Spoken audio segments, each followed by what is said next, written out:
Ladies and gentlemen, put your hands together for Toastmaster Leslie.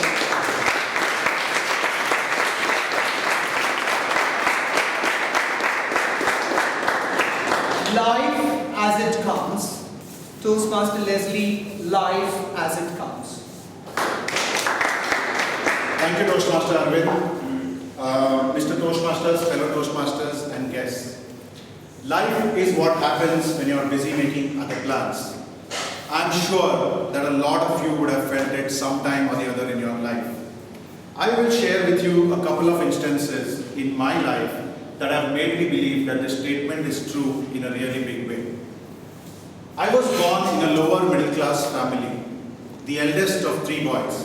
Now you will agree with me that childhood is the best period of a person's life. Some of the most memorable moments that we have in our life are from here. I had a very fun-filled and exciting childhood. I was a very hyperactive child, good at studies and games as well.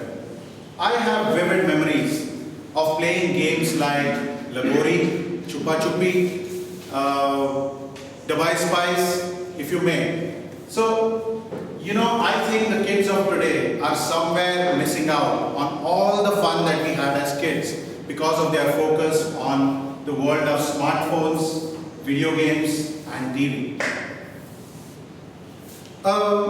Nonetheless, I had a very studious set of friends as well. And as we were good at games, we were also good at thinking about what is it that we want to do in the future ahead. But life had its own plans, and it has its own twists and turns. As I was just about completing my board exams, the twist of fate played out. My father was diagnosed with a chronic illness, which changed the entire dynamics of our household. The sole breadwinner of my family had taken ill, which meant that I had to do odd jobs to complete my basic education. Now, this impacted a very crucial period in my life, a period when most important career decisions are made. But what it taught me was that I needed to be independent, and it also taught me the value of the little things that I had. The second instance that I want to share with you is about love. I met this girl at a local church community meeting. Now she was pushed to attend this meeting by her mother, who could not make it on that particular day. As luck would have it, both of us volunteered to put together an event. As we were spending time together, we realized that we liked each other's company. We liked spending time with each other.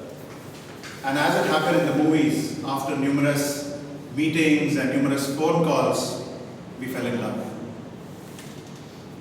Now this girl is 8 days younger to me. She has been part of the same locality where I have been staying all my life.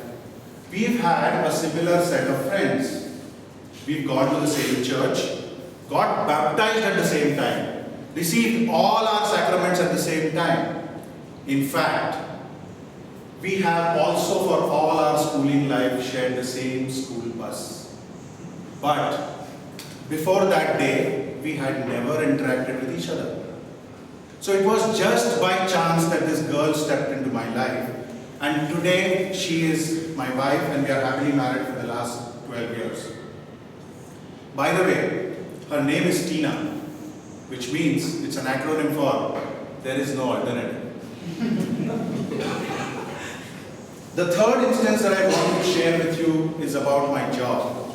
Now I gave a government entrance exam and I got a cushy government job.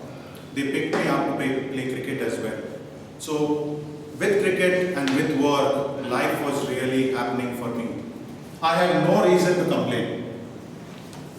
It was a casual conversation that people who join a government organization are people who stick around until retirement that made me apply for a recruitment ad that I had seen for a private company.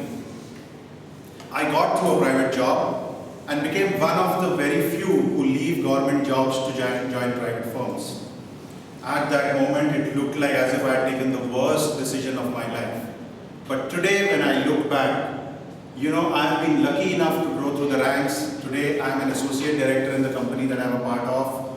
I lead a team of 70 professionals, all MBAs, CAs. So when I look back, it was the most, apt thing to do, which I took a call on. I think for all of us, in spite of all the meticulous and the detailed planning that we have in life, sometimes life turns its tables on us.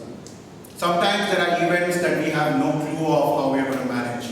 And then when we look back, we sit back and say, hey, that was my destiny. Over to you, Mr. Dost.